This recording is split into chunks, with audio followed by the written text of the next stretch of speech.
What's up, Cancer? Welcome to your 2024 Astrological Energy Report. This is an overview of the big theme energies that are going to be happening in 2024, and we are definitely expecting a year of immense transformation and change, pretty much like every year since 2020, right? But now we're already 4 years out from the Saturn-Pluto conjunction that happened in the opposite of your sign in Capricorn. So we're going to be seeing much bigger things happening this year, and it's going to continue to escalate. The real crescendo is going to happen in 2026, at least for about the halfway point, and then 2030 is like when I believe personally humanity is going to change fundamentally forever. But let's go ahead and look into the major energies you have going on here.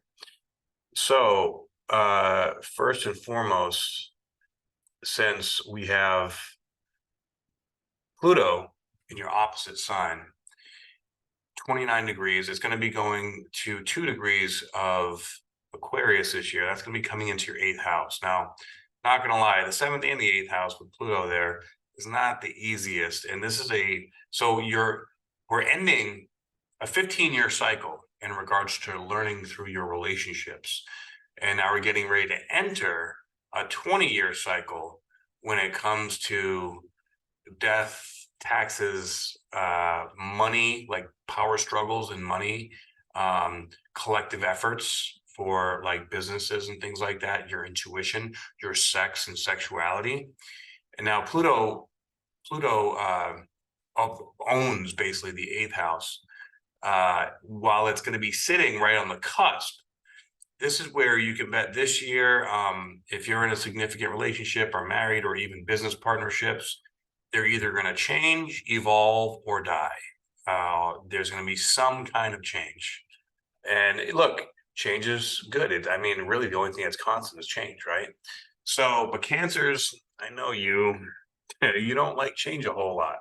And when change comes, you just like to go in your shell and isolate yourself. And that's not going to happen this year because not only do you have the North and South node transiting your 10th and 4th house, and with Chiron there, conjunct the North node in your 10th house, this could be some major shift happening with your life purpose. And a lot of times when I see Pluto there in the 7th house, especially on the cusp, with the North node in the 10th house, this is like maybe you and your husband or wife had a business together. Suddenly you guys get divorced, and then the business has to be split up, or now you got to find new work, or now you got to take care of yourself. And because Pluto going in the 8th house is also power, money, struggles, right? So there could be a little bit of both coming into that. Now, ultimately, this is going to teach you some very valuable lessons. It could be a little bit difficult in the beginning, though, right? So self-care, like self-worth, self-care practice is going to be very important. And for you also, like feeling a sense of home, right? Like, so with the South node there, like this could be learning how to feel a new sense of home within yourself, or you could be creating something new for yourself. And at first going to feel a little weird, a little lost, because you're going to have to clear some self-limiting belief systems in here. But as you clear that stuff up, we're going to have a lot of new beginnings happening end of March, April, May timeframe. Particularly April, because we have the total solar eclipse on April 8th. That's going to be a huge one. And then we're also going to have Jupiter-Uranus conjunct here in your 11th house. And then eventually Jupiter is going to come into your 12th house, which is not a whole lot of fun, but that's okay. For now, for a while, you're going to be having at least this conjunction in your 11th house, which is going to bring in all new people. Could be huge opportunities when it comes to getting like a better business position. Maybe like you're like, crap, like my old business was great, but then you find something new and you feel like you had to start over, but you're operating so well because you've done all the work already. Like the owner sees it and like, hey, I want to promote you to this, making 4 times more money. Like something big and unexpected can happen like that. This could be getting out in the spotlight. whatever it is that you really want, there's potential to have it there. Then, of course, you get in that spotlight, and then suddenly you get tested internally. So this could be like self-worth, self-confidence things coming up. This could be suddenly like you're doing all this and you rose up really quick, and then other people are hating on you, but you don't see it until you start getting like you're seeing it all over the world right now, right? Like everybody's suing everybody for just stupid, ridiculous little things. But all in all, this is a very growth-oriented year for everyone, and you are no exception.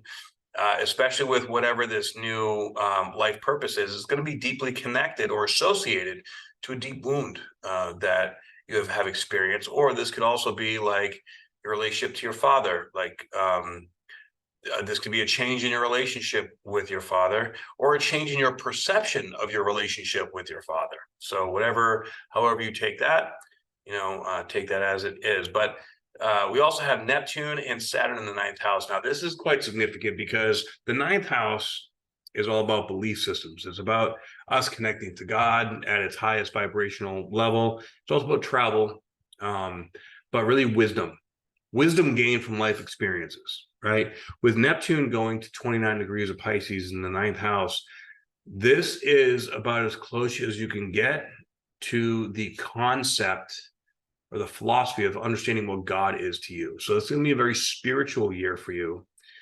Now, while it's going to be very spiritual, it can also be very confusing while you're going through these processes that may seem like they're tearing up the roots of your life that you work so hard to put into place. If that does happen, it's because those roots weren't a solid foundation. Okay, and you have to just trust that. But in Saturn here in the ninth house too is also karmic lessons that you're learning through whatever belief systems that you've been carrying and all these experiences that you've been having. Now, we're also going to be having all the personal planets, Mercury, Venus, and Mars conjuncting Pluto on the cusp of your 7th to 8th house. Now, whenever a multi-dimensional planet like Pluto is complete death and rebirth at the soul level. This is the unconscious, subconscious, and conscious mind just being completely put into a ball, and anything that is not in a highest vibration is being squeezed out like a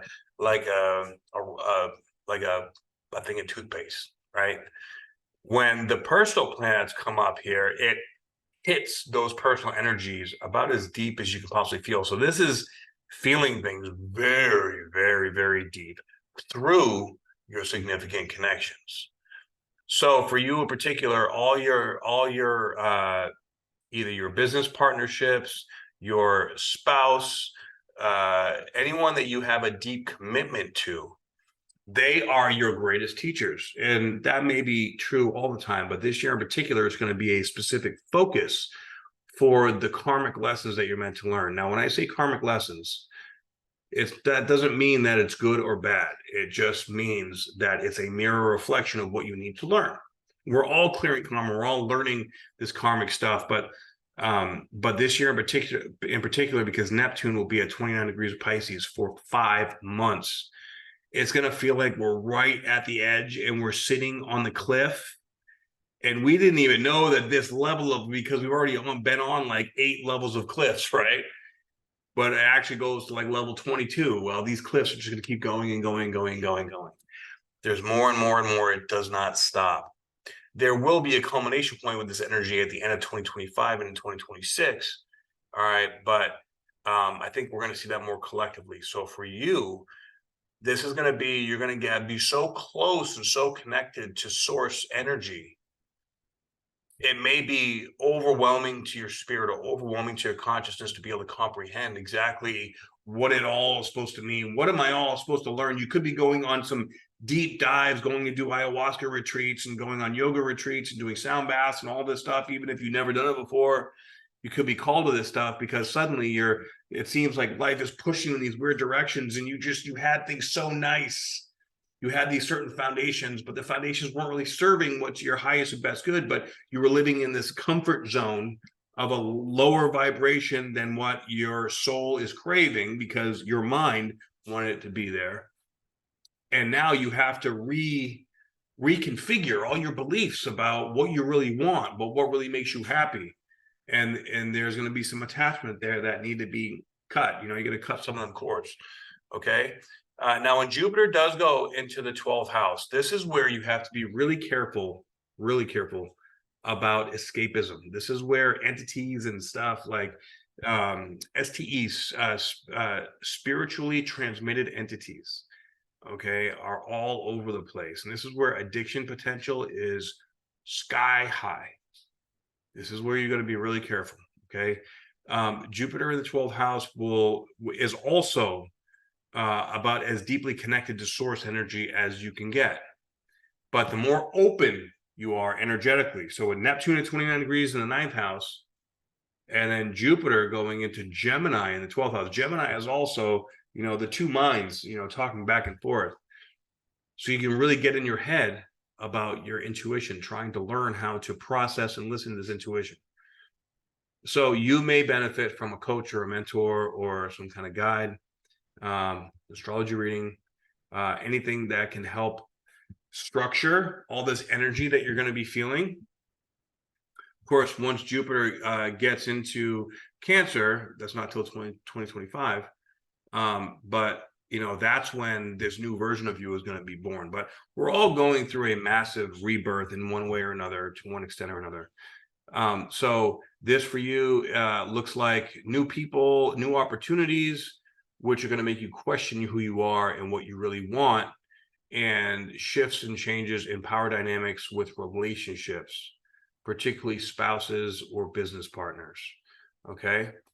So I hope this sheds some light. I hope this gives you some clarity. If you resonate, please do hit that like button, subscribe, share, leave a comment, let me know what you think.